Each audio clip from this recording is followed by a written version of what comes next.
चलिए अब पढ़ेंगे मानव शरीर के तंत्र के बारे में। पहला है पाचन तंत्र यानी डाइजेस्टिव सिस्टम। भोजन के पाचन की संपूर्ण प्रक्रिया 5 अवस्थाओं से गुजरता है। यह 5 अवस्था है अंतर्ग्रहण यानी इंजेशन, पाचन यानी डाइजेशन, अवशोषण यानी एब्जॉर्प्शन, श्वांगीकरण यानी एसिमिलेशन और मल परित्याग यानी डिफिकेशन। एक एक करके इन पांचों के बारे में पढ़ेंगे। पहला अवस्था है अंतर्ग्रहण यानी इंजेशन। भोजन के मुख में लेना अंतर्ग्रहण कहलाता है। दूसरा है पाचन यानी डाइजेशन। मनुष्य में भोजन का पाचन मुख से प्रारंभ हो जाता है और यही छोटी आंत तक जारी रहता है। मुख में स्थित लार ग्रंथियों से निकलने वाला एंजाइम टाइलिन भोजन में उपस्थित मंड यानी स्टार्च को माल्टोज शर्करा में अपघटित कर देता है। फिर माल्टेज नामक एंजाइम माल्टोज शर्करा को ग्लूकोज में परिवर्तित कर देता है। लाइसोजाइम नामक एंजाइम भोजन में उपस्थित हानिकारक जीवाणुओं को नष्ट कर देता है। इसके अतिरिक्त लार में उपस्थित शेष पदार्थ बफर कार्य करते हैं। इसके बाद भोजन आमाशय में पहुंचता है। आमाशय यानी स्टमक में पाचन। आमाशय में भोजन लगभग 4 घंटे तक रहता है। भोजन के आमाशय में पहुंचने पर पाइलोरिक ग्रंथियों से जठर रस यानी गैस्ट्रिक जूस निकलता है। यह हल्के पीले रंग का अम्लीय द्रव होता है जिसका पीएच मान 1.5 से 3.5 के बीच होता है। आमाशय के ऑक्सिंटिक कोशिकाओं से हाइड्रोक्लोरिक अम्ल निकलता है जो भोजन के साथ आए हुए जीवाणुओं को नष्ट कर देता है तथा एंजाइम की क्रिया को तीव्र कर देता है। हाइड्रोक्लोरिक अम्ल भोजन के माध्यम को अम्लीय बना देता है जिससे लार की टाइलिन की क्रिया समाप्त हो जाती है।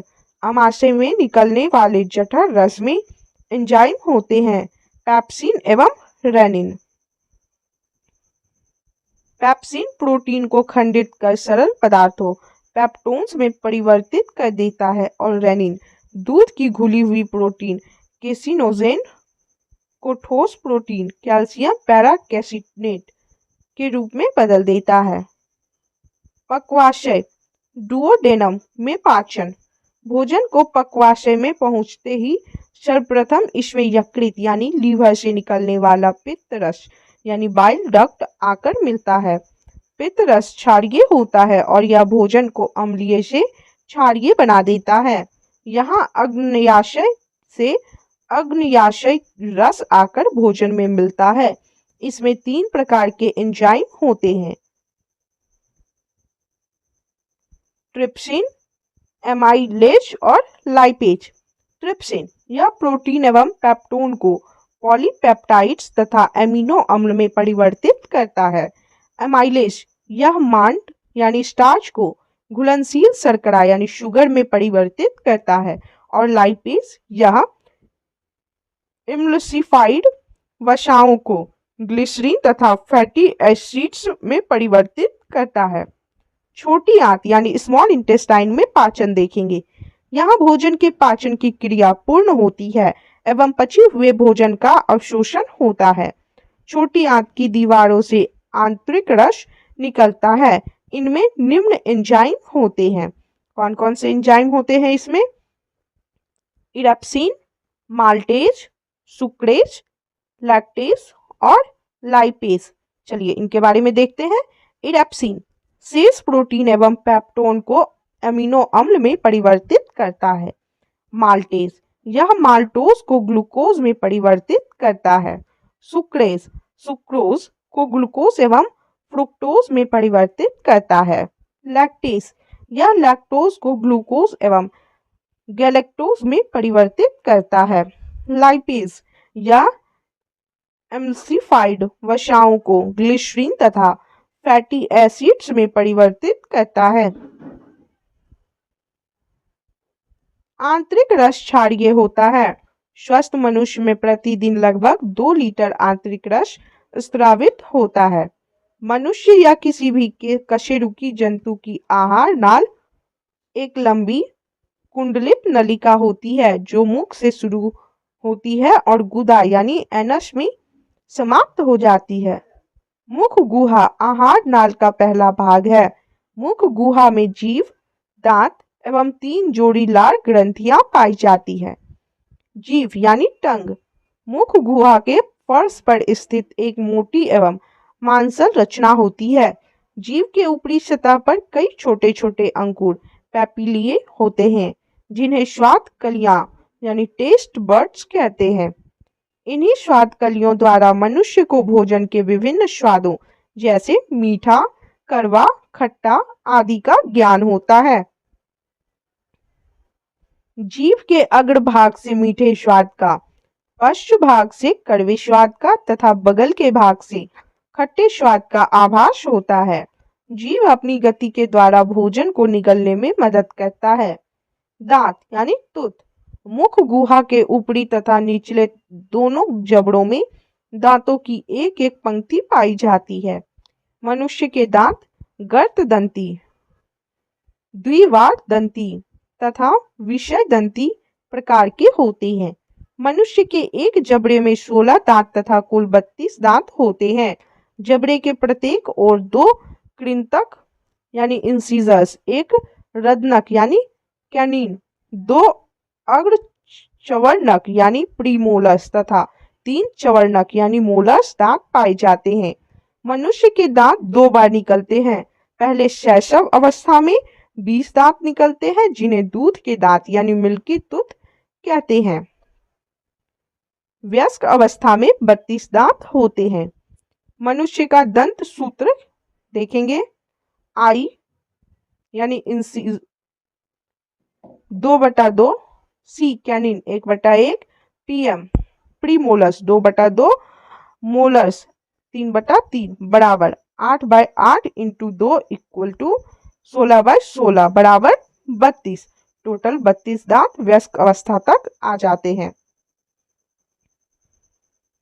नोट, दांत के ऊपरी हिस्से या शिखर में इनामेल का चमकीला अस्तर पाया जाता है जो दांतों को सुरक्षा प्रदान करती है।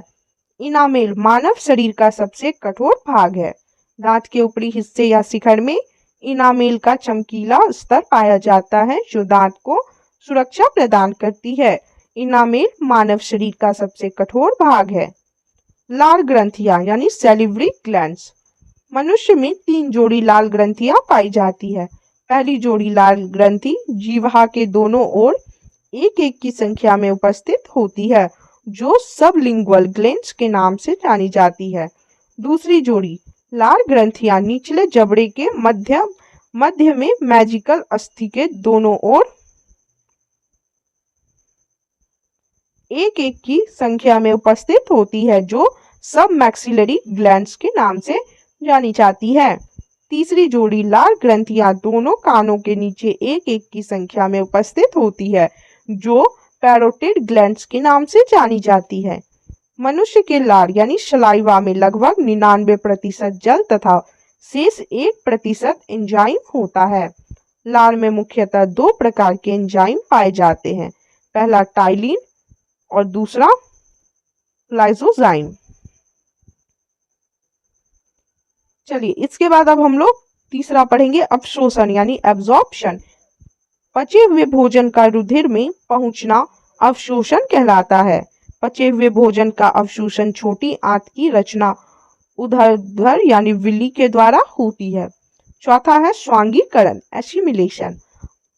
अवशोषित भोजन का शरीर के उपयोग में लाया जाना स्वांगीकरण कहलाता है। पांचवा है मल परित्याग डिफोर्केशन। अपच भोजन बड़ी आंत में पहुंचता है जहां जीवाणु इसे मल में बदल देते हैं जिसे गुदा द्वारा बाहर निकाल दिया जाता है। पाचन कार्य में भाग लेने वाले प्रमुख अंग कौन कौन से हैं उनके बारे में देखेंगे। सबसे पहले यकृत यानी लीवर। यह मानव शरीर की सबसे बड़ी ग्रंथि है। इसका वजन लगभग 1.5 से 2 किलो होता है। यकृत द्वारा ही पित्त स्रावित होता है। यह पित्त आंत में उपस्थित एंजाइम की क्रिया को तीव्र कर देता है। यकृत प्रोटीन के उपापचय में सक्रिय रूप से भाग लेता है और प्रोटीन विघटन के फलस्वरूप उत्पन्न विषैले अमोनिया को यूरिया में परिवर्तित कर देता है।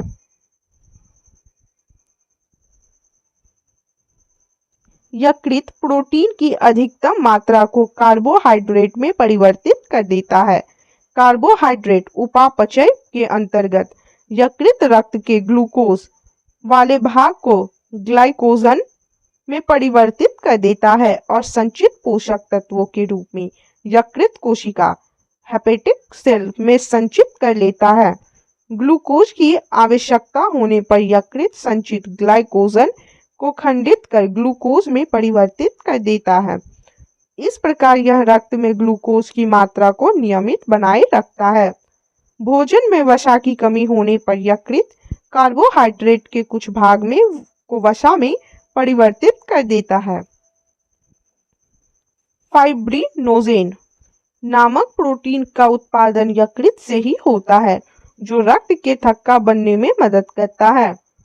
हिपैरिन नामक प्रोटीन का उत्पादन यकृत के द्वारा ही होता है, जो शरीर के अंदर रक्त को जमने से रोकता है। मृत आरबीसी को नष्ट यकृत के द्वारा ही किया जाता है। यकृत थोड़ी मात्रा में लोहा यानी आयरन, तांबा यानी कॉपर और विटामिन को संचित करके रखता है। शरीर के ताप को बनाए रखने में मदद करता है। भोजन में जहर यानी पॉइजन देकर मारे गए व्यक्ति की मृत्यु के कारणों की जांच में यकृत एक महत्वपूर्ण सुराग होता है। पित्ताशय यानी गॉल ब्लैडर। पित्ताशय नाशपाती के आकार की एक थैली होती है जिसमें यकृत से निकलने वाला पित्त जमा रहता है। पित्ताशय के पित्त पक्वाशय में पित्त नलिका के माध्यम से आता है। पित्त का पक्वाशय में गिरना प्रतिवर्ती क्रिया यानी रिफ्लेक्स एक्शन द्वारा होता है। पित्त यानी बाइल पीले हरे रंग का क्षारीय द्रव्य है जिसका पीएच मान 7.7 होता है। पित्त में जल की मात्रा 85% एवं पित्त वर्णक यानी बाइल पिगमेंट की मात्रा 12% होती है। पित्त यानी बाइल का मुख्य कार्य निम्न है। इसका कार्य क्या क्या है? पहला, यह भोजन के माध्यम को क्षारीय कर देता है जिससे अग्न्याशयी रस क्रिया कर सके। दूसरा, यह भोजन में आए हानिकारक जीवाणुओं को नष्ट करता है। तीसरा, यह वसाओं का इमल्सिफिकेशन ऑफ फैट करता है। चौथा, यह आंत की कर्माकुंचन गतियों को बढ़ाता है जिससे भोजन में पाचक रस भली भांति मिल जाते हैं। पांचवा, यह विटामिन के एवं वसाओं में घुले अन्य विटामिनों के अवशोषण में सहायक होता है। पित्त वाहिनी में अवरोध हो जाने पर यकृत कोशिकाएं रुधिर से बिलीरुबिन लेना बंद कर देती है। फलस्वरूप बिलीरुबिन संपूर्ण शरीर में फैल जाता है। इसे ही पीलिया कहते हैं। अग्न्याशय यानी पैनक्रियाज। यह मानव शरीर की दूसरी सबसे बड़ी ग्रंथि है। यह एक साथ अंतःस्रावी या नलिकाहीन इंडोक्राइन और बहिःस्रावी नलिका युक्त एक्सोक्राइन दोनों प्रकार की ग्रंथि है। इसमें अग्न्याशयी रस निकलता है जिसमें 9.8% जल तथा शेष भाग में लवण एवं एंजाइम होता है। यह क्षारीय द्रव होता है जिसका पीएच मान 7.5 से 8.3 होता है। इसमें तीनों प्रकार के मुख्य भोज्य पदार्थ यथा कार्बोहाइड्रेट, वसा एवं प्रोटीन को पचाने के लिए एंजाइम होते हैं, इसलिए इसे पूर्ण पाचक रस कहा जाता है। एंजाइम मूलतः प्रोटीन होते हैं। लैंगरहैंस की द्वीपिका इस्लेट्स ऑफ लैंगरहैंस, यह अग्न्याशय का ही एक भाग है। इसकी खोज लैंगरहैंस नामक चिकित्सा शास्त्री ने की थी। इसके बीटा कोशिका बीटा सेल से इंसुलिन, अल्फा कोशिका से ग्लूकागॉन एवं गामा कोशिका से सोमेटोस्टेटिन नामक हार्मोन निकलता है। इंसुलिन, यह अग्न्याशय के एक भाग लैंगरहैंस की द्विपिका के बीटा कोशिका द्वारा स्रावित होता है। इसकी खोज फ्रेडरिक वेटिंग एवं चार्ल्स बेस्ट ने सन 1921 ईस्वी में की थी। 1922 ईस्वी में पहली बार लियोनार्ड थॉम्पसन को कनाडा में इंसुलिन का इंजेक्शन दिया गया था। यह ग्लूकोज से ग्लाइकोजन बनने की क्रिया को नियंत्रित करता है। इंसुलिन के अल्प स्रवण से मधुमेह यानी डायबिटीज नामक रोग हो जाता है। नोट: रुधिर में ग्लूकोज की मात्रा बढ़ना मधुमेह कहलाता है। रुधिर में ग्लूकोज की मात्रा बढ़ना मधुमेह कहलाता है। इंसुलिन के अतिस्रवण से हाइपोग्लाइसीमिया नामक रोग हो जाता है, जिसमें जनन क्षमता तथा दृष्टि ज्ञान कम होने लगता है। ग्लूकागोन, यह ग्लाइकोजन को पुनः ग्लूकोज में परिवर्तित कर देता है। सोमेटोस्टेटिन, यह पॉलीपेप्टाइड हार्मोन होता है जो भोजन के स्वांगीकरण की अवधि को बढ़ाता है। पाचन का सारांश: ग्रंथि रस, एंजाइम, भोज्य पदार्थ और प्रतिक्रिया के बाद। देखेंगे लार। लार में टाइलिन और माल्टेज एंजाइम प्राप्त होते हैं। टाइलिन में भोज्य पदार्थ है मंड और माल्टेज में भोज्य पदार्थ होता है माल्टोज। टाइलिन में प्रतिक्रिया के बाद माल्टोज प्राप्त होता है और माल्टेज में प्रतिक्रिया के बाद ग्लूकोज प्राप्त होता है। जठर रस में पेप्सिन और रेनिन एंजाइम होते हैं। पेप्सिन में भोज्य पदार्थ है प्रोटीन और प्रतिक्रिया के बाद पेप्टोन्स प्राप्त होता है। रेनिन में भोज्य पदार्थ होता है केसिन, प्रतिक्रिया के बाद कैल्शियम पैराकैसिनेट प्राप्त होता है।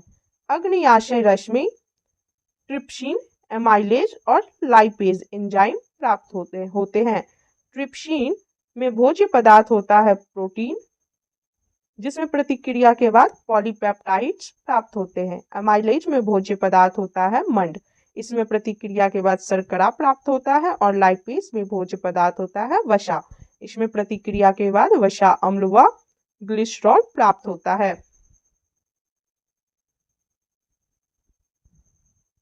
आंत्रीय रस में एडेप्सिन, माल्टेज, सुक्रेज, लैक्टेज और लाइपेज एंजाइम होते हैं।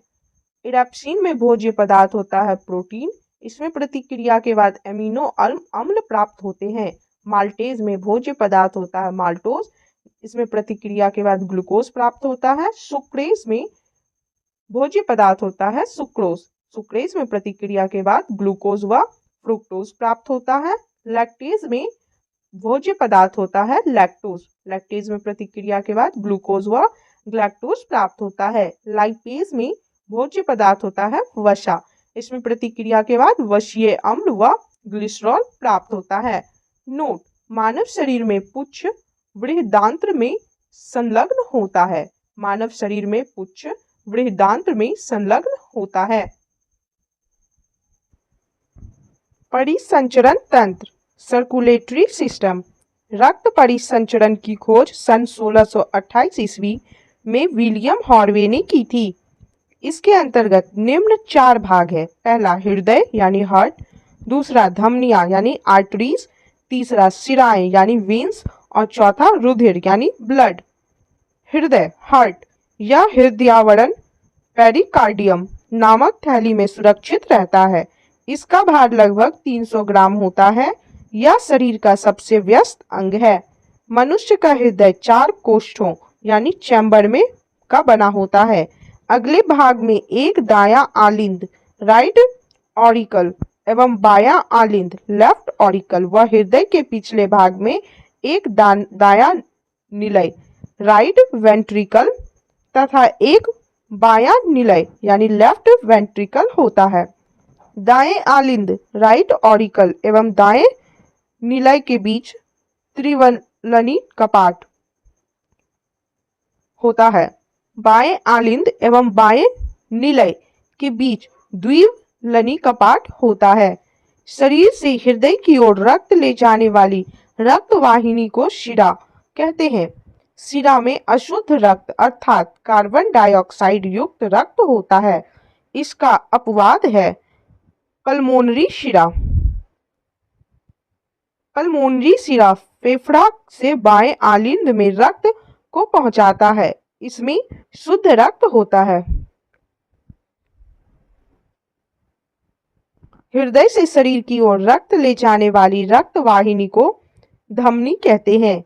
धमनी में शुद्ध रक्त अर्थात ऑक्सीजन युक्त रक्त होता है, जिसका अपवाद है पल्मोनरी धमनी। पल्मोनरी धमनी दाहिने निलय से फेफड़ा में रक्त पहुंचाता है। इसमें अशुद्ध रक्त होता है। हृदय के दाहिने भाग में अशुद्ध रक्त यानी कार्बन डाइऑक्साइड युक्त रक्त व बाएं भाग में शुद्ध रक्त यानी ऑक्सीजन युक्त रक्त रहता है। हृदय की मांसपेशियों को रक्त पहुंचाने वाली वाहिनी को कोरोनरी धमनी कहते हैं। इसी में किसी प्रकार की रुकावट होने पर हृदयाघात यानी हार्ट अटैक होता है। हृदय में रुधिर का मार्ग path of blood in the heart. बायां आलिंद, बायां निलय, दैहिक महाधमनी, उसमें से विभिन्न धमनियां, फिर छोटी धमनियों में, फिर धमनी कोशिकाओं में, फिर अंग, फिर अग्र एवं पश्च महाशिरा, फिर दाहिना आलिंद में, फिर दाहिने निलय, फिर पल्मोनरी धमनी, फिर फेफड़ा, फिर पल्मोनरी शिरा, फिर बाया आलिंद ऑक्सीजन युक्त रुधिर में जाता है। हृदय के संकुचन सिस्टोल व शिथिलन डायस्टोल को सम्मिलित रूप से हृदय की धड़कन हार्ट बीट कहते हैं। सामान्य अवस्था में मनुष्य का हृदय 1 मिनट में 72 बार, भ्रूण अवस्था में 150 बार धड़कता है तथा एक धड़कन में लगभग 70 मिली रक्त पंप करता है। साइनो ऑरिकुलर नोड SAN दाहिने आलिंद की दीवार में स्थित तंत्रिका कोशिकाओं का समूह है, जिससे हृदय धड़कन की तरंग प्रारंभ होती है। सामान्य मनुष्य का रक्तदाब 120/80 mmHg होता है। सिस्टोलिक 120 और डायस्टोलिक 80। रक्तदाब मापने की वाले यंत्र का नाम स्फिग्मोमैनोमीटर है। थायरॉक्सिन एवं एड्रीनेलिन स्वतंत्र रूप से हृदय की धड़कन को नियंत्रित करने वाले हार्मोन हैं। रुधिर में उपस्थित CO2 रुधिर के pH को कम करके हृदय की गति को बढ़ाता है, अर्थात अम्लीयता हृदय की गति को बढ़ाती है एवं क्षारीयता हृदय की गति को कम करती है। लसिका परिसंचरण तंत्र लिम्फ सर्कुलेटरी सिस्टम विभिन्न ऊतकों तथा कोशिकाओं के बीच स्थित अंतराकोशिकीय अवकाशों में पाए जाने वाले हल्के पीले द्रव को लसिका कहते हैं। लसिका एक प्रकार का द्रव है जिसकी रचना लगभग रक्त प्लाज्मा जैसी ही होती है, जिसमें पौष्टिक पदार्थ, ऑक्सीजन तथा कई अन्य पदार्थ मौजूद रहते हैं। लसिका में पाई जाने वाली कणिकाएं लिम्फोसाइट्स कहलाती है। ये वास्तव में श्वेत रुधिर कणिकाएं होती हैं। लसिका ऊतक से हृदय की ओर केवल एक ही दिशा में बहता है। लसिका के कार्य। लसिका में उपस्थित लिम्फोसाइट्स हानिकारक जीवाणुओं का भक्षण करके रोगों की रोकथाम में सहायक होता है। लसिका लिम्फोसाइट्स का निर्माण करती है। लसिका के नोड, जिन्हें लिम्फ नोड कहते हैं, मनुष्य के शरीर में छन्ने का कार्य करते हैं। थूल के कण, जीवाणु, कैंसर कोशिकाएं इत्यादि लिम्फ नोड में फंस जाते हैं। लसिका घाव भरने में सहायता करती है। लसिका ऊतकों से शिराओं में विभिन्न वस्तुओं का परिसंचरण करती है। उत्सर्जन तंत्र एक्सक्रिएटरी सिस्टम। उत्सर्जन एक्सक्रिएशन जीवों के शरीर से उपापचयी प्रक्रमों में बने विषैले अपशिष्ट पदार्थों से निष्कासन को उत्सर्जन कहते हैं। साधारण उत्सर्जन का तात्पर्य नाइट्रोजनी उत्सर्जी पदार्थों जैसे यूरिया, अमोनिया, यूरिक अम्ल आदि के निष्कासन से होता है। विभिन्न जंतु एवं उनमें उत्सर्जन देखेंगे। जंतु और उनका उत्सर्जन। एक कोशिकीय जंतु में उत्सर्जन होता है विसरण के द्वारा। एक कोशिकीय जंतु में उत्सर्जन होता है विसरण के द्वारा। पोरीफेरा संघ के जंतु में उत्सर्जन होता है विशिष्ट नलिका तंत्र द्वारा। पोरीफेरा संघ के जंतु में विशिष्ट नलिका तंत्र द्वारा उत्सर्जन होता है। सिलेंट्रेटस में सीधे कोशिकाओं द्वारा उत्सर्जन होता है। सिलेंट्रेटस में सीधे कोशिकाओं द्वारा उत्सर्जन होता है। चपटे कृमि में ज्वाला कोशिकाओं द्वारा उत्सर्जन होता है। चपटे कृमि में ज्वाला कोशिकाओं द्वारा उत्सर्जन होता है। एनेलिडा संघ के जंतु में वृकक द्वारा उत्सर्जन होता है। एनेलिडा संघ के जंतु में वृकक द्वारा उत्सर्जन होता है। ऑर्थोपोडस में मैल्पिगियन नलिकाओं द्वारा उत्सर्जन होता है। ऑर्थोपोडस में मैल्पिगियन नलिकाओं द्वारा उत्सर्जन होता है। मोलस्का में मूत्र अंग द्वारा उत्सर्जन होता है। मोलस्का में मूत्र अंग द्वारा उत्सर्जन होता है। कशेरुकी में मुख्यतया वृकक द्वारा उत्सर्जन होता है। कशेरुकी में मुख्यतया वृकक द्वारा उत्सर्जन होता है। मनुष्य में प्रमुख उत्सर्जी अंग निम्न है। वृकक यानी किडनीज, त्वचा, स्किन, यकृत, लीवर, फेफड़ा, लंग्स। चलिए अब इन चारों के बारे में पढ़ेंगे। वृकक किडनीज मनुष्य एवं अन्य स्तनधारियों में मुख्य उत्सर्जी अंग एक जोड़ा वृकक है। इसका वजन 140 ग्राम होता है। इसके दो भाग होते हैं। बाहरी भाग को क्रोटेक्स और भीतरी भाग को मेडुला कहते हैं। प्रत्येक वृकक लगभग 1,30,00,000 वृकक नलिकाओं से मिलकर बना है, जिन्हें नेफ्रॉन कहते हैं। नेफ्रॉन की वृकक की कार्यात्मक इकाई है। प्रत्येक नेफ्रॉन में एक छोटी सी प्लाई नुमा रचना होती है। उसे वोमेन संपुट यानी वोमेन्स कैप्सूल कहते हैं। वोमेन संपुट में पतली रुधिर कोशिकाओं का कोशिका गुच्छ पाया जाता है, जो दो प्रकार की धमनिकाओं से बनता है। चौड़ी अविवाही धमनिका और पतली अपवाही धमनिका। चौड़ी अविवाही धमनिका एफेरेंट आर्टेरियोल जो रुधिर को कोशिका गुच्छ में पहुंचाती है, और पतली अपवाही धमनिका होती है जिसके द्वारा रक्त कोशिका गुच्छ से वापस ले जाया जाता है। ग्लोमेरुलस की कोशिकाओं से द्रव के छनकर वोमेन संपुट की गुहा में पहुंचने की प्रक्रिया को परा निस्पंदन अल्ट्रा फिल्ट्रेशन कहते हैं। वृककों का प्रमुख कार्य रक्त के प्लाज्मा को छानकर शुद्ध बनाना, अर्थात इसमें से अनावश्यक और अनुपयोगी पदार्थों को जल की कुछ मात्रा के साथ मूत्र के द्वारा शरीर से बाहर निकालना है। वृककों की रुधिर की आपूर्ति अन्य अंगों की तुलना में बहुत अधिक होती है। वृकक में प्रति मिनट औसतन 125 मिली अर्थात दिन भर में 180 लीटर रक्त निस्पंदन यानी फिल्ट्रेट होता है। इसमें से 1.45 लीटर मूत्र रोजाना बनता है। बाकी निस्पंदन वापस रक्त में अवशोषित हो जाता है। सामान्य मूत्र में 95% जल, 2% लवण, 2.7% यूरिया एवं 0.3% यूरिक अम्ल होते हैं। मूत्र का रंग हल्का पीला उसमें उपस्थित वर्णक यूरोक्रोम के कारण होता है। यूरोक्रोम हीमोग्लोबिन के विखंडन से बनता है।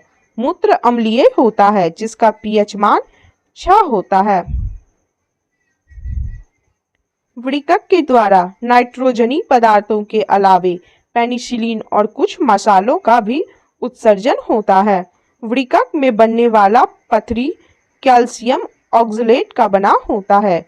त्वचा यानी स्किन त्वचा में पाई जाने वाली तैलीय ग्रंथियां एवं श्वेत ग्रंथियां क्रमशः सीबम एवं पसीने का श्रवण करती है। यकृत लीवर यकृत कोशिकाएं आवश्यकता से अधिक अमीनो अम्ल तथा रुधिर की अमोनिया को यूरिया में परिवर्तित करके उत्सर्जन में मुख्य भूमिका निभाता है। फेफड़ा लंग्स। फेफड़ा दो प्रकार के गैसीय पदार्थ कार्बन डाइऑक्साइड और जल वाष्प का उत्सर्जन करता है।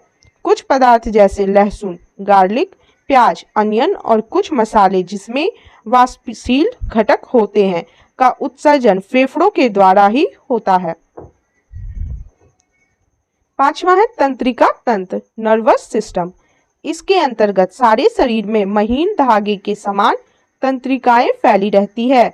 ये वातावरणीय परिवर्तनों की सूचनाएं संवेदी अंगों से प्राप्त करके विद्युत आवेगों इलेक्ट्रिकल इम्पल्सेस के रूप में इनका द्रुत गति से प्रसारण करती है और शरीर के विभिन्न भागों के बीच कार्यात्मक समन्वय स्थापित करती है। मनुष्य का तंत्रिका तंत्र 3 भागों में विभक्त होता है। पहला केंद्रीय तंत्रिका तंत्र सेंट्रल नर्वस सिस्टम, दूसरा परिधीय तंत्रिका तंत्र पेरिफेरल नर्वस सिस्टम और तीसरा स्वायत्त या स्वाधीन तंत्रिका तंत्र ऑटोनॉमिक नर्वस सिस्टम।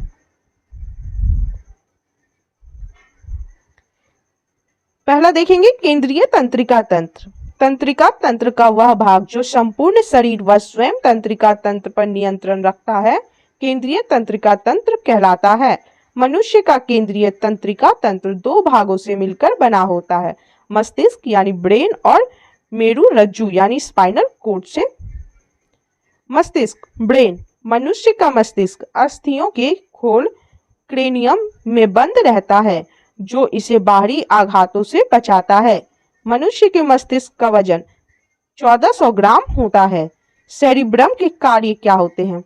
यह मस्तिष्क का सबसे विकसित भाग है। यह बुद्धिमत्ता, स्मृति, इच्छा शक्ति, ऐच्छिक गतियों, ज्ञान, वाणी एवं चिंतन का केंद्र है।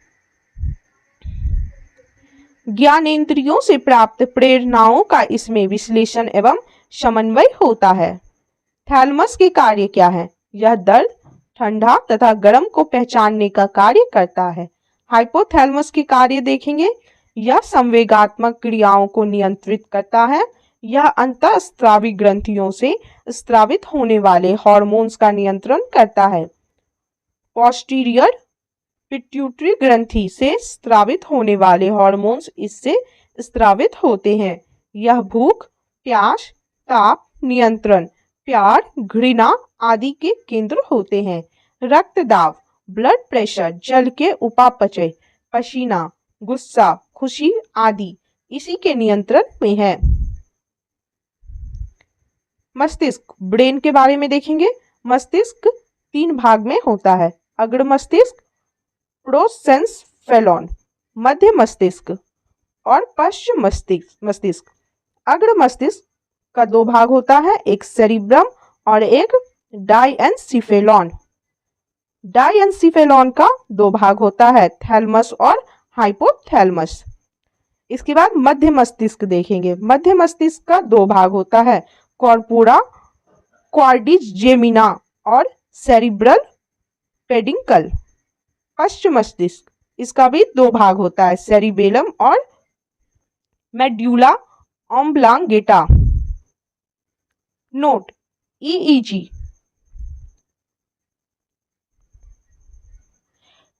इलेक्ट्रोएन्सेफेलोग्राफ का प्रयोग मस्तिष्क के कार्य का पता लगाने के लिए किया जाता है। चलिए अब मस्तिष्क के बारे में, इन सभी अंगों के बारे में एक एक करके पढ़ेंगे। कार्पोरा क्वाड्रिजेमिना का कार्य देखेंगे। यह दृष्टि एवं श्रवण शक्ति पर नियंत्रण का केंद्र है। सेरिब्रल पेडिंकल के कार्य, इसे क्रूरा सेरिब्री भी कहते हैं। यह मस्तिष्क के अन्य भागों को मेरुरज्जु से जोड़ता है। सेरिबेलम के कार्य, यह शरीर का संतुलन बनाए रखता है एवं ऐच्छिक पेशियों के संकुचन पर नियंत्रण करता है। यह आंतरिक कान के संतुलन भाग से संवेदनाएं ग्रहण करता है।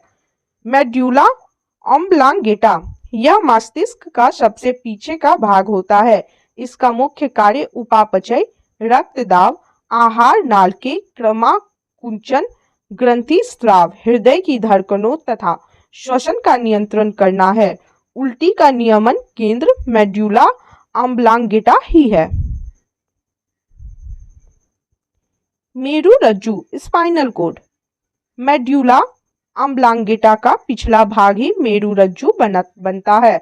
इसका मुख्य कार्य है प्रतिवर्ती क्रियाओं का नियंत्रण एवं समन्वय करना, अर्थात प्रतिवर्ती क्रिया के केंद्र का कार्य करता है। मस्तिष्क से आने जाने वाले उद्दीपनों का संवहन करना। नोट: प्रतिवर्ती क्रियाओं रिफ्लेक्स एक्शंस का पता सर्वप्रथम मार्शल हॉल नामक वैज्ञानिक ने लगाया था। प्रतिवर्ती क्रियाओं रिफ्लेक्स एक्शंस का पता सर्वप्रथम मार्शल हॉल नामक वैज्ञानिक ने लगाया था। परिधीय तंत्रिका तंत्र। परिधीय तंत्रिका तंत्र मस्तिष्क एवं मेरुरज्जु से निकलने वाली तंत्रिकाओं का बना होता है। इन्हें क्रमशः कपाल क्रैनियल एवं मेरुरज्जु स्पाइनल तंत्रिकाएं कहते हैं। मनुष्य में 12 जोड़ी कपाल तंत्रिकाएं और 31 जोड़ी मेरुरज्जु तंत्रिकाएं पाई जाती है। न्यूरॉन। तंत्रिका ऊतक की इकाई को न्यूरॉन या तंत्रिका कोशिका कहते हैं। नॉरएड्रेनालिन नामक रासायनिक द्रव्य न्यूरोट्रांसमीटर पदार्थ है। स्वायत्त तंत्रिका तंत्र। स्वायत्त तंत्रिका तंत्र कुछ मस्तिष्क एवं कुछ मेरुरज्जु तंत्रिकाओं का बना होता है। यह शरीर के सभी आंतरिक अंगों व रक्त वाहिनियों को तंत्रिकाओं की आपूर्ति करता है। स्वायत्त तंत्रिका तंत्र की अवधारणा को सबसे पहले लैंगली ने 1921 ईस्वी में प्रस्तुत किया। स्वायत्त तंत्रिका तंत्र के दो भाग होते हैं: अनुकंपी तंत्रिका तंत्र यानी सिंपैथेटिक नर्वस सिस्टम और परानुकंपी तंत्रिका तंत्र पैरासिम्पैथिक नर्वस सिस्टम। अनुकंपी तंत्र के कार्य देखेंगे, क्या क्या कार्य है। यह त्वचा में उपस्थित रुधिर वाहिनियों को संकीर्ण करता है। इसकी क्रिया से बाल खड़े हो जाते हैं। यह लार ग्रंथियों के स्राव को कम करता है। यह हृदय स्पंदन को तेज करता है। यह श्वेत ग्रंथियों के स्राव को प्रारंभ करता है। यह आंख की पुतली को फैलाता है। यह मूत्राशय की पेशियों का विमोचन करता है। यह आंत्र में कर्माकुंचन गति को कम करता है। इसके द्वारा श्वसन दर तीव्र हो जाती है। यह रक्त दाब को बढ़ाता है। यह रुधिर में शर्करा के स्तर को बढ़ाता है। यह रुधिर में लाल रुधिर कणिकाओं की संख्या में वृद्धि करता है। यह रक्त के थक्का बनने में मदद करता है। इसके सामूहिक प्रभाव से भय, पीड़ा तथा क्रोध पर प्रभाव पड़ता है। परानुकंपी तंत्र के कार्य। इस तंत्र का कार्य सामान्यतया अनुकंपी तंत्र के कार्य के विपरीत है। क्या है इसका कार्य देखेंगे। परानुकंपी तंत्र के कार्य। यह रुधिर वाहिनियों की गुहा को चौड़ा करता है, किंतु कोरोनरी रुधिर वाहिनियों को छोड़कर। यह लार के स्राव में तथा अन्य पाचक रसों में वृद्धि करता है। यह नेत्र की पुतली का संकुचन करता है। यह मूत्राशय की अन्य पेशियों में संकुचन उत्पन्न करता है। यह आंतरीय भित्ति में संकुचन एवं गति उत्पन्न करता है। इस तंत्रिका तंत्र का प्रभाव सामूहिक रूप से आराम और सुख की स्थितियां उत्पन्न करता है। चलिए अब देखेंगे कंकाल तंत्र, स्केलेटन सिस्टम। मनुष्य का कंकाल तंत्र दो भागों का बना होता है, एक अक्षीय कंकाल, दूसरा उपांगीय कंकाल। अक्षीय कंकाल शरीर का मुख्य अक्ष बनाने वाले कंकाल को अक्षीय कंकाल कहते हैं। इसके अंतर्गत खोपड़ी, कशेरुक, दंड तथा छाती की अस्थियां आती है। खोपड़ी स्कल मनुष्य के सिर यानी हेड के अंतः कंकाल के भाग को खोपड़ी कहते हैं। इसमें 29 अस्थियां होती है। इसमें से 8 अस्थियां संयुक्त रूप से मनुष्य के मस्तिष्क को सुरक्षित रखती है। इन अस्थियों से बनी रचना को कपाल कहते हैं। कपालों की सभी अस्थियां शिवाणु के द्वारा दृढ़ता पूर्वक जुड़ी रहती है। इनके अतिरिक्त 14 अस्थियां चेहरे को बनाती हैं। 6 अस्थियां कान को, हार्ट नामक एक और अस्थि खोपड़ी में होती है। कशेरुक दंड, वर्टेब्रल कॉलम।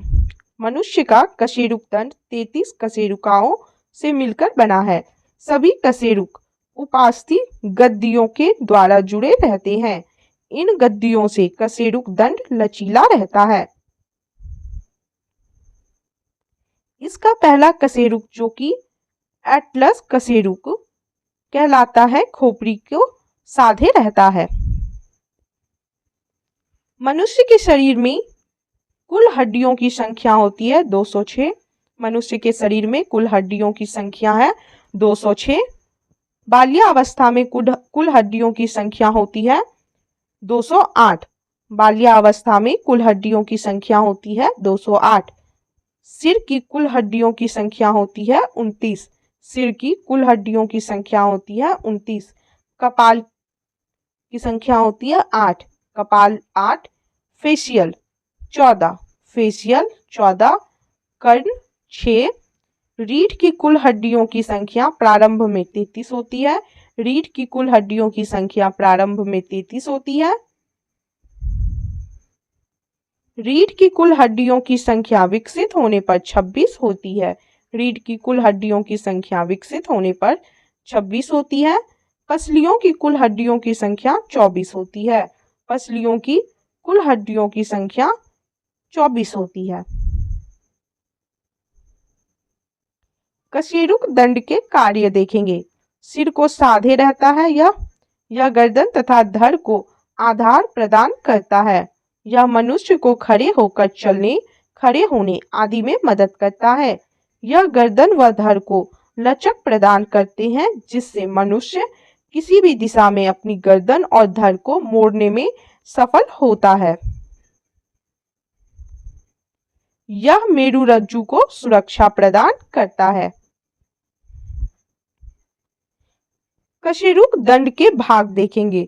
गर्दन 7 कशेरुक, वक्ष 12 कशेरुक, कटी 5 कशेरुक, त्रिक 5 कशेरुक और पुच्छ 4 कशेरुक, टोटल 33 है।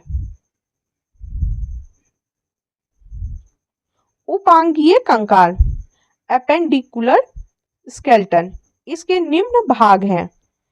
एक पाद अस्थियां, दोनों हाथ पैर मिलकर 118 अस्थियां होती है। दूसरा है मेखलाएं। मनुष्य में अग्रपाद तथा पश्चपाद को अक्षीय कंकाल पर साधने के लिए 2 चाप पाए जाते हैं, जिन्हें मेखलाएं यानी गिर्डल्स कहते हैं।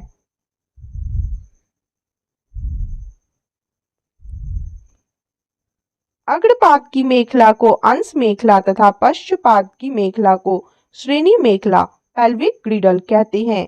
अंश मेखला के अग्रपाद की अस्थि ह्यूमरस एवं श्रेणी मेखला के पश्चपाद की हड्डी फीमर जुड़ी होती है। कुछ विशेष स्थानों की अस्थियों के नाम एवं संख्या देखेंगे। स्थान, उनके अस्थियों के नाम और संख्या। कर्ण में अस्थि जो होते हैं उनका नाम होता है मेलियस, इसकी संख्या 2 होती है।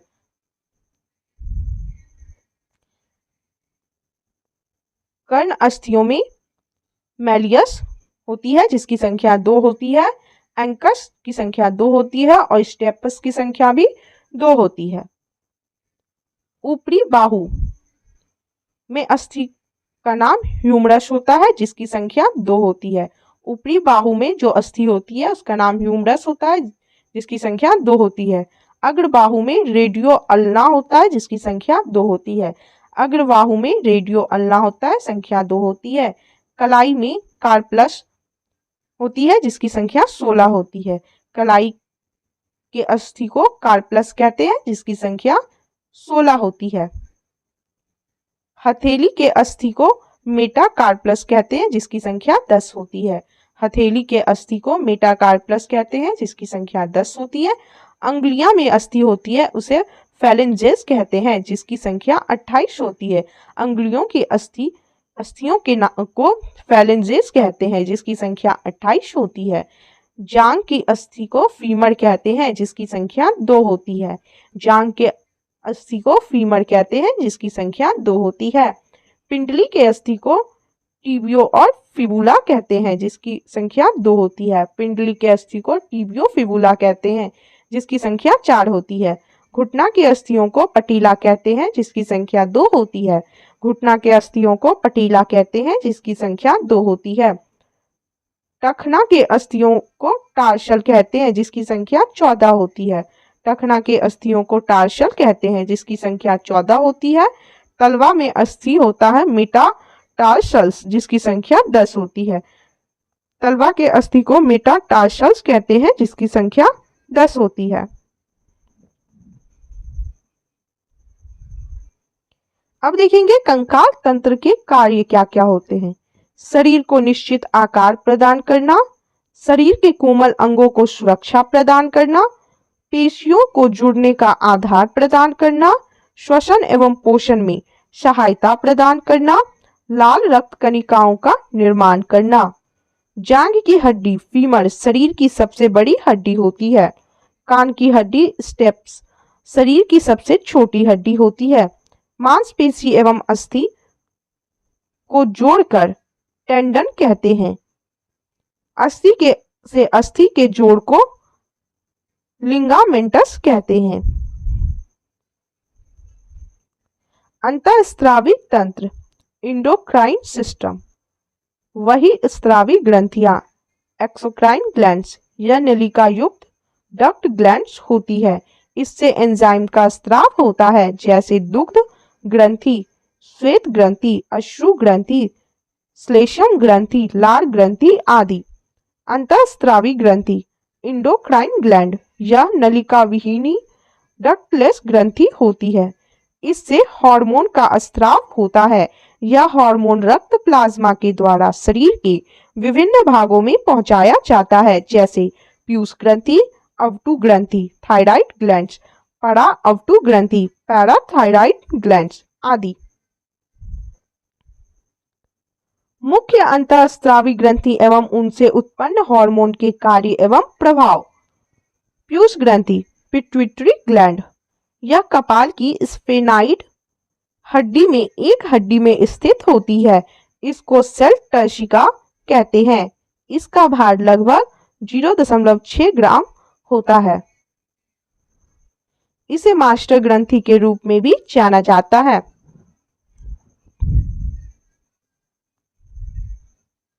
पीयूष ग्रंथि से निकलने वाले हार्मोन एवं उनके कार्य। एसटीएच हार्मोन सोमाटोट्रोफिक हार्मोन यह शरीर की वृद्धि विशेषतया हड्डियों की वृद्धि का नियंत्रण करती है। एसटीएच की अधिकता से भीमकायत्व अथवा एक्रोमीगली विकार उत्पन्न हो जाते हैं जिसमें मनुष्य की लंबाई सामान्य से बहुत अधिक बढ़ जाती है। एसटीएच की कमी से मनुष्य में बौनापन होता है। TSH hormone thyroid stimulating hormone यह थायराइड ग्रंथि को हार्मोन स्रावित करने के लिए प्रेरित करता है। ACTH hormone adrenocorticotrophic hormone adrenal cortex के स्राव को नियंत्रित करता है। जीटीएच हार्मोन गोनाडोट्रोफिक हार्मोन यह जनन अंगों के कार्यों का नियंत्रण करता है। यह 2 प्रकार के हैं, एफएसएच हार्मोन और LH hormone. FSH hormone follicle stimulating hormone यह वृषण की शुक्रजनन नलिकाओं में शुक्राणु जनन में सहायता करता है। यह अंडाशय में फॉलिकल की वृद्धि में मदद करता है। एलएच हार्मोन क्या होता है? अंतराल कोशिका उत्तेजक हार्मोन। नर में इसके अभाव से अंतराली कोशिकाओं में टेस्टोस्टेरोन हार्मोन एवं मादा में एस्ट्रोजन हार्मोन स्रावित होता है। एलटीएच हार्मोन दुग्धजनक हार्मोन और लैक्टोजेनिक हार्मोन। इसका मुख्य कार्य है शिशु के लिए स्तनों में दुग्ध स्राव उत्पन्न करना। ADH hormone anti diuretic hormone. इसके कारण छोटी छोटी रक्त धमनियों का संकीर्णन होता है एवं रक्त दाब बढ़ जाता है। यह शरीर में जल संतुलन को बनाए रखने में भी सहायक होता है। अवटु ग्रंथि, थायराइड ग्लैंड। यह मनुष्य के गले में श्वास नलिये ट्रैकिया के दोनों ओर लैरिंक्स के नीचे स्थित रहती है। इससे निकलने वाला हार्मोन थायरॉक्सिन एवं ट्रायोडोथायरोनिन है। इसमें आयोडीन अधिक मात्रा में रहता है। थायरॉक्सिन के कार्य, यह कोशिकीय श्वसन की गति को तीव्र करता है। यह शरीर की सामान्य वृद्धि विशेषता, हड्डियों, बाल इत्यादि के विकास के लिए अनिवार्य है। जनन अंगों के सामान्य कार्य इन्हीं की सक्रियता पर आधारित रहते हैं। पीयूष ग्रंथि के हार्मोन के साथ मिलकर शरीर में जल संतुलन का नियंत्रण करते हैं।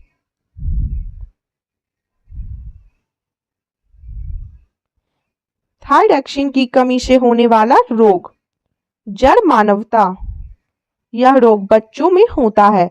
इसमें बच्चों का मानसिक एवं शारीरिक विकास अवरुद्ध हो जाता है। मिक्सिडमा, यौवनावस्था में होने वाले इस रोग में उपापचय भली भांति नहीं हो पाता, जिससे हृदय स्पंदन तथा रक्तचाप कम हो जाता है। हाइपोथायरॉयडिज्म, लंबे समय तक इस हार्मोन की कमी के कारण यह रोग होता है।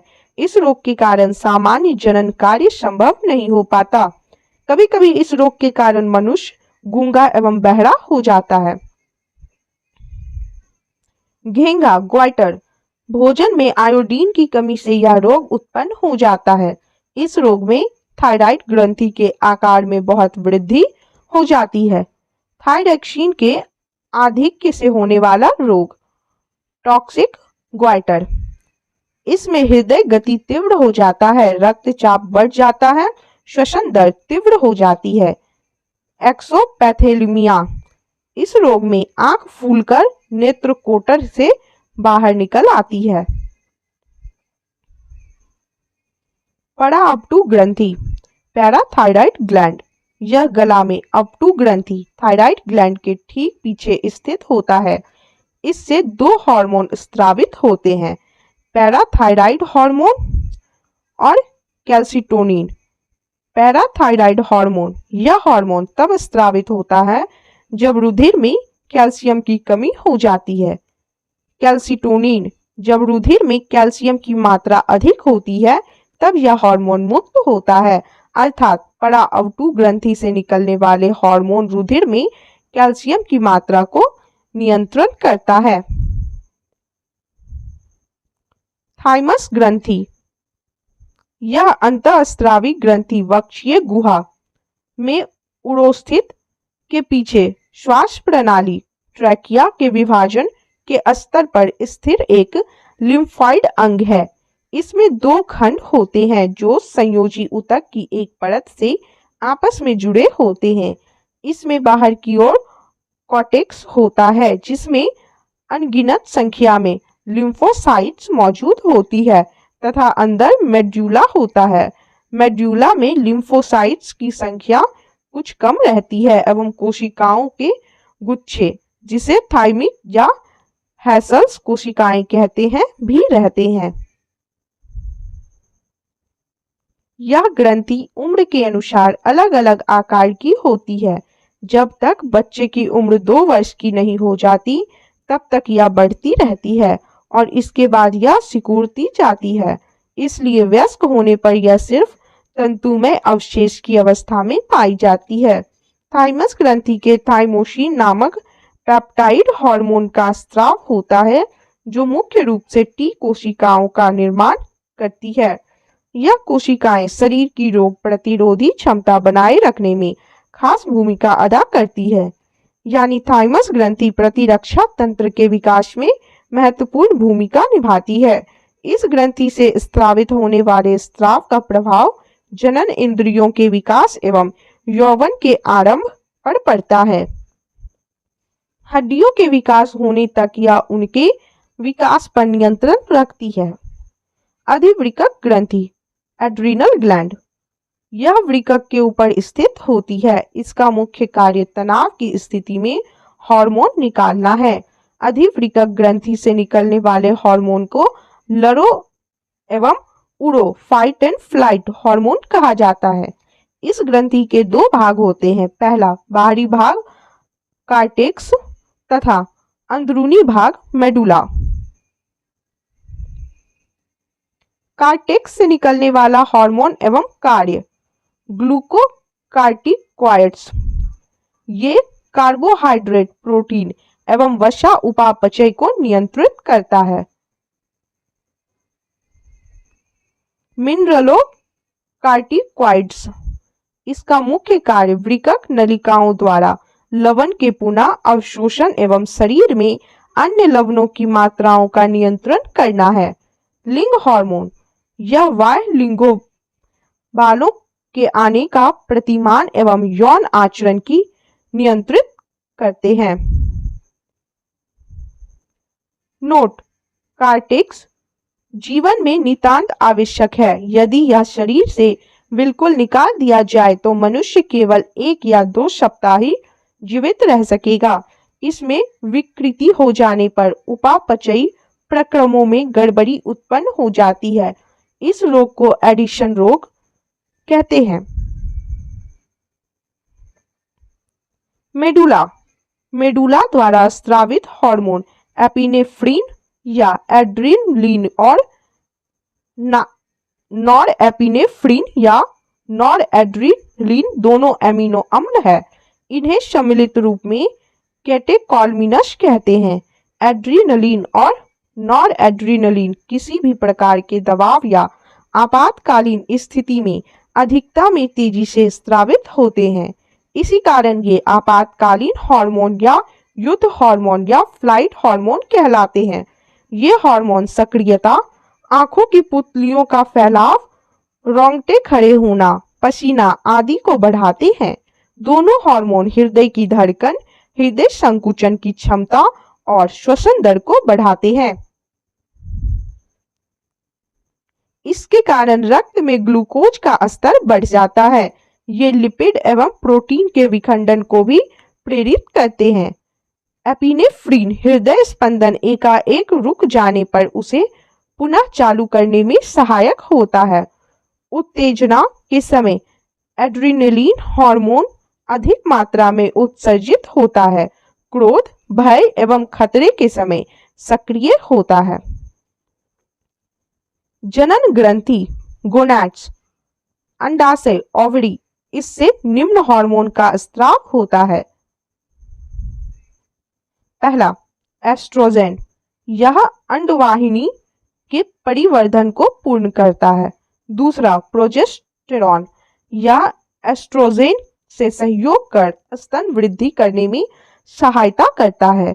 तीसरा रिलैक्सिन, गर्भावस्था में यह अंडाशय, गर्भाशय व अपड़ा में उपस्थित रहता है। यह हार्मोन प्यूबिक सिम्फाइसिस को मुलायम करता है और यह गर्भाशय ग्रीवा को चौड़ा करता है ताकि बच्चा आसानी से पैदा हो सके। वृषण, इससे निकलने वाले हार्मोन को टेस्टोस्टेरोन कहते हैं। यह पुरुषोचित लैंगिक लक्षणों के परिवर्धन को एवं यौन आचरण को प्रेरित करता है। प्रजनन तंत्र। मानव एक लिंगी प्राणी है, अर्थात नर एवं मादा लिंग अलग अलग जीवों में पाए जाते हैं। जो जीव केवल शुक्राणु उत्पन्न करते हैं उसे नर एवं जो जीव केवल अंडाणु उत्पन्न करते हैं उसे मादा कहते हैं। मानव में अंडे का निषेचन फैलोपियन नलिका में तथा भ्रूणीय विकास गर्भाशय में होता है। मानव जरायुज होते हैं, अर्थात ये सीधे शिशु को जन्म देते हैं। नर लैंगिक अंग है वृषण एवं वृषणकोश, अधिवृषण, शुक्रवाहिका, शुक्राशय, मूत्रमार्ग, शिशन और प्रोस्टेट। एक एक करके सबके बारे में देखेंगे। वृषण, इसकी कोशिकाओं द्वारा नर युग्मक अर्थात शुक्राणुओं का निर्माण होता है। सर्टोली कोशिकाएं पुरुषों में शुक्राणु उत्पादन के लिए आवश्यक कोशिकाओं में से एक है। नोट: सर्टोली कोशिका सशक, मेढक स्तनधारी एवं कॉकरोच के वृषण में पाई जाती है। शुक्राणु उत्पादन के लिए आवश्यक ताप शरीर के ताप से कम होता है, इसलिए वृषण उदर गुहा के बाहर वृषण कोश में स्थित होते हैं। शुक्राणु की लंबाई 5 माइक्रोन होती है। यह 3 भागों में विभाजित रहता है: सिर, ग्रीवा और पुच्छ। शुक्र जनन नलिकाओं के बीच अंतराली कोशिकाओं के समूह पाए जाते हैं जो नर जनन हार्मोन टेस्टोस्टेरोन का स्राव करती है। यह हार्मोन गौण लैंगिक लक्षणों के विकास और नियंत्रण में सहायक होता है। दूसरा है अधिवृषण। यह शुक्राणुओं का संग्रह स्थान है। अधिवृषण में शुक्राणुओं का परिपक्वन होता है। शुक्राणु यही सक्रियता प्राप्त करते हैं। तीसरा है शुक्रवाहिका। यह अधिवृषण को शुक्राशय से जोड़ती है और शुक्राणुओं को आगे की ओर बढ़ाने का कार्य करती है। चौथा है शुक्राशय। यह प्रोस्टेट ग्रंथियों के ऊपर स्थित है। दोनों ओर के शुक्राशय मिलकर संख्यनीय वाहिनी का निर्माण करते हैं। पांचवा है प्रोस्टेट। यह मूत्र मार्ग के मूत्राशय तक संबद्ध रहता है। इसका आकार गोल सुपारी जैसा होता है। छठा है शिशन। यह पुरुषों के संभोग करने वाला अंग है। इसी के माध्यम से शुक्राणु मादा के प्रजनन तंत्र में पहुंचते हैं। मादा लैंगिक अंग है अंडाशय, अंडवाहिनियां, गर्भाशय और योनि। पहला है अंडाशय, इसके बारे में देखेंगे। ओवरीज के बारे में, प्रत्येक मादा में एक जोड़ा अंडाशय होता है। यह पेरिटोनियम झिल्ली द्वारा उदर से सटा रहता है। अंडाशय का बाह्य स्तर एपिथीलियम का बना होता है, जिसे जनन एपिथीलियम कहते हैं। अंडाशय का आंतरिक भाग तंतुओं एवं संयोजी ऊतक का बना होता है, जिसे एस्ट्रोमा कहते हैं। अंडाशय का मुख्य कार्य अंडाणु यानी ओवम पैदा करना है। अंडाशय से 2 हार्मोन एस्ट्रोजन तथा प्रोजेस्टेरोन का स्राव होता है, जो ऋतुस्राव यानी मेंस्ट्रुएशन को नियंत्रित करते हैं। दूसरा है अंडवाहिनी। इसकी संख्या 2 होती है। यह पतली कुंडलित पेशीय नली है जो गर्भाशय और अंडाशय को जोड़ती है। यह अपनी कशाभिक क्रियाओं द्वारा अंडाणुओं को गर्भाशय तक पहुंचाती है तथा निषेचन के लिए स्थान प्रदान करती है। तीसरा है गर्भाशय यूटरस। यह 7.5 सेमी लंबी, 5 सेमी चौड़ी तथा इसकी दीवार 2.5 सेमी मोटी होती है। इसका वजन लगभग 3.5 ग्राम तथा इसकी आकृति नाशपाती के आकार के जैसी होती है। इसका कार्य मासिक चक्र को सुचारू रूप से चलाने और हार्मोन के संतुलन को बनाए रखना है। यह निषेचन के बाद बने भ्रूण को आश्रय प्रदान करता है और उसे पोषण एवं सुरक्षा प्रदान करता है। चौथा है योनि। यह एक नली के समान रचना होती है। यह बाहर के तल से गर्भाशय तक फैली रहती है। योनि की दीवार पर वल्वोरिथ्रल ग्रंथियां पाई जाती है, जिससे एक चिपचिपा द्रव निकलता है। यह द्रव संभोग के समय योनि से को चिकना बनाता है। योनि का एक सिरा मादा जनन छिद्र के रूप में बाहर खुलता है तथा दूसरा सिरा पीछे की ओर गर्भाशय की ग्रीवा से जुड़ा रहता है। योनि एक मूत्रवाहिनी के द्वार के रूप में एक छोटा सा मटर के दाने जैसा उभार स्थित है, जिसे भग शिश्निका कहते हैं। यह एक अत्यंत ही उत्तेजक अंग होता है। योनि के द्वारा ही शुक्राणु अंडवाहिनी तक पहुंचती है। ऋतुस्राव चक्र। यह पाइमेट्स का प्रमुख लक्षण है। गर्भावस्था को छोड़कर प्रति 26 से 28 दिनों में गर्भाशय से रक्त का स्राव होता है। इसे ही मासिक धर्म या रजोधर्म या ऋतुस्राव चक्र कहते हैं। ऋतुस्राव के प्रारंभ होने के 14 दिन बाद अंडोत्सर्ग होता है। यह अंडोत्सर्ग दोनों अंडाशयों से बारी बारी से होती है। अंडोत्सर्ग के कुछ समय बाद अंडाणु अंडवाहिनी में पहुंच जाता है और 15वें 19वें दिन तक इसमें रहता है। इसी बीच संभोग करने पर स्त्रियों के गर्भवती होने की संभावना रहती है। मानव प्रजनन की क्रियाविधि। मानव में प्रजनन की 3 अवस्थाएं होती है। पहला युग्मक जनन, दूसरा निषेचन, तीसरा भ्रूणीय विकास। युग्मक जनन। वृषण एवं अंडाशयों में युग्मकों के निर्माण की प्रक्रिया को युग्मक जनन कहते हैं। युग्मकों का निर्माण वृषण तथा अंडाशय की जनन कोशिकाओं में अर्धसूत्री विभाजन द्वारा होती है। वृषण में शुक्राणुओं का निर्माण शुक्र जनन एवं अंडाणु का अंडाशय में निर्माण अंडजनन कहलाता है। इन दोनों का निर्माण एपिथीलियम की कोशिकाओं के विभाजन से होता है। दूसरा है निषेचन, यह अंडवाहिनी में होता है। तीसरा है भ्रूणीय विकास। निषेचन क्रिया के बाद बना युग्मनज तीव्रता से समसूत्री विभाजनों द्वारा विभाजित होने लगता है और अंततः गर्भाशय में एक पूर्ण विकसित शिशु को स्थापित करता है। निषेचन के लगभग 10 सप्ताह तक के विकसित युग्मनज को भ्रूण तथा युग्मनज में होने वाले विभिन्न क्रमिक परिवर्तनों को भ्रूणीय विकास कहते हैं। भ्रूण में 5वें सप्ताह तक 3 जननिक स्तरों का निर्माण हो जाता है। ये 3 जननिक स्तर हैं एंडोडर्म, मेसोडर्म और एक्टोडर्म। इसके पश्चात इन स्तरों से विभिन्न शारीरिक अंगों का निर्माण होता है। भ्रूण में 7वें से 9वें सप्ताह के मध्य तक हाथ, पैर, श्वसन तंत्र, तंत्रिका तंत्र एवं पाचन तंत्र बन जाते हैं। तीसरे माह में भ्रूण में कंकाल तंत्र बन जाता है। चौथे माह में सिर एवं शरीर पर रुएं, 5वें माह में आहार नाल, रुधिर व अस्थि मज्जा बन जाते हैं। छठे माह में भ्रूण छोटे शिशु का रूप धारण कर लेते हैं। 7वें माह तक शिशु के सभी अंग अच्छी तरह कार्य करने लगते हैं। 8वें माह में उसमें वसा का जमाव होने लगता है, जबकि 9वें माह में वह जन्म के लिए तैयार हो जाता है।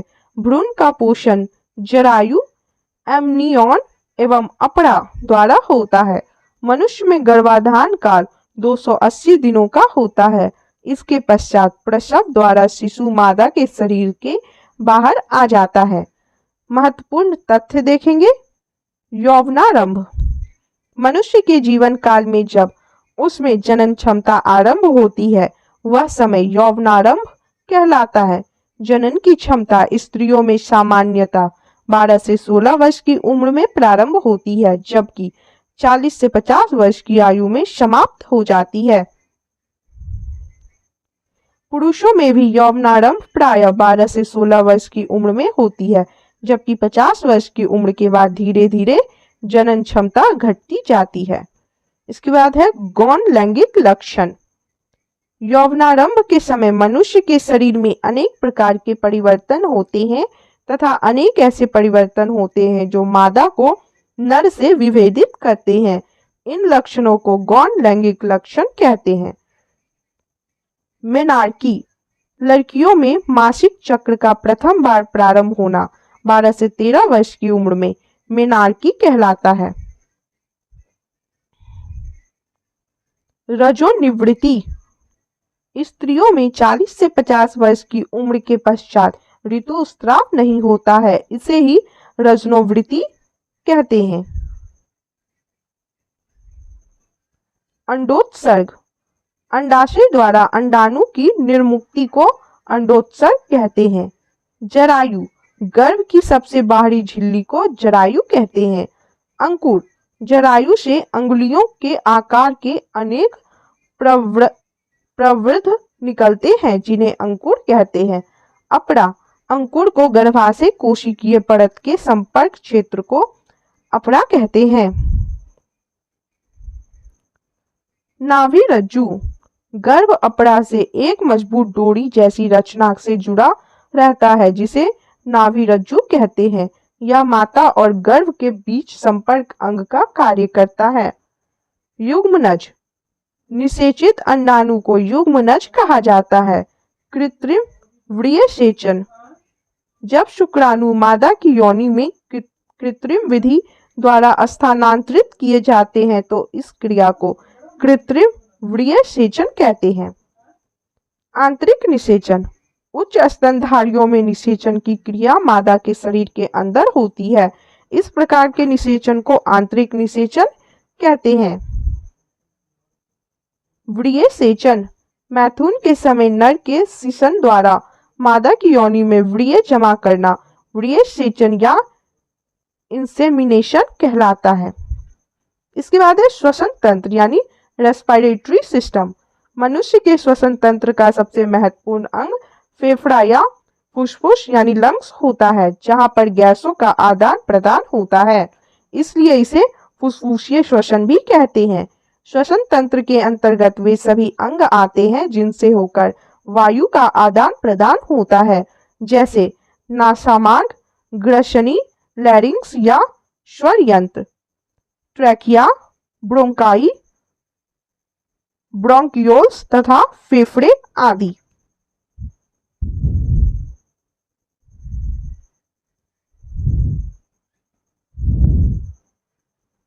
नासामार्ग इसका मुख्य कार्य सूंघने से संबंधित है। यह श्वसन नाल के द्वार का भी कार्य करता है। इसके भीतर ही गुहा म्यूकस कला में स्तरित होती है। यह स्तर लगभग 1/2 लीटर म्यूकस प्रतिदिन स्त्रावित करती है। यह स्तर धूल के कण, जीवाणु या अन्य सूक्ष्म जीव को शरीर के अंदर प्रवेश करने से रोकती है। यह शरीर में प्रवेश करने वाली वायु को नम एवं शरीर के ताप को बराबर बनाती है। ग्रसनी यह नासा गुहा के ठीक पीछे स्थित होता है। लैरिंक्स या स्वर यंत्र श्वसन मार्ग का वह भाग जो ग्रसनी की ट्रैकिया से जोड़ता है लैरिंक्स या स्वर यंत्र कहलाता है। इसका मुख्य कार्य ध्वनि उत्पादन करना है। लैरिंक्स प्रवेश द्वार पर एक पतला पत्ती समान कपाट होता है जिसे एपिग्लॉटिक्स कहते हैं। जब कुछ भी निगलना होता है तो यह ग्लॉटिस द्वारा द्वार बंद कर देता है, जिससे भोजन श्वास नली में प्रवेश नहीं कर पाता। ट्रैकिया यह वक्ष गुहा में प्रवेश करती है। ट्रैकिया की दोनों प्रमुख शाखाओं को प्राथमिक ब्रोंकियोल कहते हैं। दायां ब्रोंकियोल 3 शाखाओं में बंटकर दाईं ओर के फेफड़े में प्रवेश करती है। बायां ब्रोंकियोल केवल 2 शाखाओं में बंटकर बाएं फेफड़े में प्रवेश करती है। फेफड़ा वक्ष गुहा में एक जोड़ी फेफड़े होते हैं। इनका रंग लाल होता है और इनकी रचना स्पंज के समान होती है। दायां फेफड़ा बाएं फेफड़े की तुलना में बड़ा होता है। प्रत्येक फेफड़ा एक झिल्ली द्वारा घिरा रहता है जिसे प्लूरल मेम्ब्रेन कहते हैं। फेफड़े में रुधिर कोशिकाओं का जाल बिछा रहता है। यहाँ पर O2 रुधिर में चली जाती है और CO2 बाहर आ जाती है। श्वसन की प्रक्रिया को 4 भागों में बांटा जा सकता है। पहला बाह्य श्वसन, दूसरा गैसों का परिवहन, तीसरा आंतरिक श्वसन और चौथा कोशिकीय श्वसन सेलुलर रेस्पिरेशन। पहला है बाह्य श्वसन। यह निम्न 2 पदों में विभक्त होता है, श्वासोच्छ्वास और गैसों का विनिमय। श्वासोच्छ्वास यानी ब्रीथिंग फेफड़ों में निश्चित दर से वायु भरी व निकाली जाती है जिसे सांस लेना या श्वासोच्छ्वास कहते हैं। श्वासोच्छ्वास की क्रियाविधि क्या है? Mechanism of breathing. निश्वसन यानी इंस्पायरेशन इस अवस्था में वायु वातावरण से वायु पथ द्वारा फेफड़े में प्रवेश करती है, जिससे वक्ष गुहा का आयतन बढ़ जाता है एवं फेफड़ों में एक निम्न दाब का निर्माण हो जाता है, जिससे वायु वातावरण से फेफड़ों में प्रवेश करती है। यह हवा तब तक प्रवेश करती रहती है जब तक कि वायु का दाब शरीर के भीतर एवं बाहर बराबर न हो जाए। उच्च श्वसन एक्सपायरेशन, इसमें श्वसन के पश्चात वायु उसी वायु पथ के द्वारा फेफड़े से बाहर निकलकर वातावरण में पुनः लौट जाती है जिस पथ से वह फेफड़े में प्रवेश करती है। श्वासोच्छ्वास में वायु का संगठन देखेंगे। अंदर ली गई वायु में नाइट्रोजन 78.09% होता है, ऑक्सीजन 21% रहता है और कार्बन डाइऑक्साइड 0.3% होता है। अंदर ली गई वायु में नाइट्रोजन 78.09% होता है, ऑक्सीजन 21% रहता है और कार्बन डाइऑक्साइड 0.03% रहता है। बाहर निकाली गई वायु में नाइट्रोजन 78.09% रहता है, ऑक्सीजन 17% रहता है और कार्बन डाइऑक्साइड 4% रहता है। बाहर निकाली गई वायु में नाइट्रोजन 78.09% रहता है, ऑक्सीजन 17% रहता है और कार्बन डाइऑक्साइड 4% रहता है। नोट: सांस द्वारा लगभग 400 ml पानी प्रतिदिन हमारे शरीर से बाहर निकलता है। सांस द्वारा लगभग 400 मिलीलीटर पानी प्रतिदिन हमारे शरीर से बाहर निकलता है। गैसों का विनिमय एक्सचेंज ऑफ गैसेस, गैसों का विनिमय फेफड़े के अंदर होता है। यह गैसीय विनिमय घुली अवस्था में या विसरण प्रवणता डिफ्यूजन ग्रेडियंट के आधार पर साधारण विसरण के द्वारा होता है। फेफड़े में ऑक्सीजन तथा कार्बन डाइऑक्साइड गैसों का विनिमय उनके दाबों के अंतर के कारण होता है। इन दोनों गैसों की विसरण की दिशा एक दूसरे से विपरीत होती है। दूसरा है गैसों का परिवहन। गैसों का O2 एवं CO2, ऑक्सीजन एवं कार्बन डाइऑक्साइड फेफड़े से शरीर की कोशिकाओं तक पहुंचना तथा पुनः फेफड़े तक वापस आने की क्रिया को गैसों का परिवहन कहते हैं। ऑक्सीजन का परिवहन रुधिर में पाए जाने वाले लाल वर्णक हीमोग्लोबिन के द्वारा होता है। कार्बन डाइऑक्साइड का परिवहन कोशिकाओं से फेफड़े तक हीमोग्लोबिन के द्वारा केवल 10 से 20% तक ही हो पाता है। कार्बन डाइऑक्साइड का परिवहन रक्त परिसंचरण के द्वारा अन्य प्रकार से भी होता है, जैसे कि प्लाज्मा में घुलकर और बाइकार्बोनेट्स के रूप में। प्लाज्मा में घुलकर CO2 कार्बन डाइऑक्साइड प्लाज्मा में घुलकर कार्बोनिक अम्ल बनाती है। इस रूप में 7% CO2 का परिवहन होता है। बाइकार्बोनेट्स के रूप में CO2 का लगभग 70% भाग परिवहन होता है। वह रुधिर के पोटेशियम एवं सोडियम के साथ मिलकर पोटेशियम बाइकार्बोनेट एवं सोडियम बाइकार्बोनेट का निर्माण करता है। तीसरा है आंतरिक श्वसन। शरीर के अंदर रुधिर एवं ऊतक द्रव्य के बीच गैसीय विनिमय होता है, उसे आंतरिक श्वसन कहते हैं। नोट: फेफड़ों में होने वाले गैसीय विनिमय को बाह्य श्वसन कहते हैं। इसमें जब रुधिर यानी ऑक्सीहीमोग्लोबिन कोशिकाओं में पहुंचता है तो ऑक्सीजन विमुक्त होता है एवं खाद्य पदार्थों का ऑक्सीकरण होता है जिससे ऊर्जा विमुक्त होती है। फेफड़ों में होने वाले गैसीय विनिमय को बाह्य श्वसन कहते हैं। इसमें जब रुधिर ऑक्सीहीमोग्लोबिन कोशिकाओं में पहुंचता है तो ऑक्सीजन विमुक्त होता है एवं खाद्य पदार्थों का ऑक्सीकरण होता है जिसे ऊर्जा विमुक्त होती है। चौथा है कोशिकीय श्वसन। खाद्य पदार्थों के पाचन के फलस्वरूप प्राप्त ग्लूकोज का कोशिका में ऑक्सीजन द्वारा ऑक्सीकरण किया जाता है। इस क्रिया को कोशिकीय श्वसन कहते हैं। कोशिकीय श्वसन 2 प्रकार के होते हैं। यह दोनों प्रकार देखेंगे। अनॉक्सी श्वसन एनारोबिक रेस्पिरेशन, जो श्वसन ऑक्सीजन की अनुपस्थिति में होता है उसे अनॉक्सी श्वसन कहते हैं। इसमें ग्लूकोज बिना ऑक्सीजन के मांसपेशियों में लैक्टिक अम्ल और बैक्टीरिया एवं यीस्ट की कोशिकाओं में इथाइल अल्कोहल में विघटित हो जाता है। इसे शर्करा किण्वन शुगर फर्मेंटेशन भी कहते हैं। इसके अंतर्गत होने वाले संपूर्ण प्रक्रम को ग्लाइकोलिसिस कहते हैं। अनॉक्सी श्वसन के अंत में पाइरुविक अम्ल बनता है। अनॉक्सी श्वसन प्रायः जीवों में गहराई पर स्थित ऊतकों में अंकुरित होते बीजों में एवं फलों में थोड़े समय के लिए होता है, परंतु ईस्ट एवं जीवाणु में यह प्रायः पाया जाता है।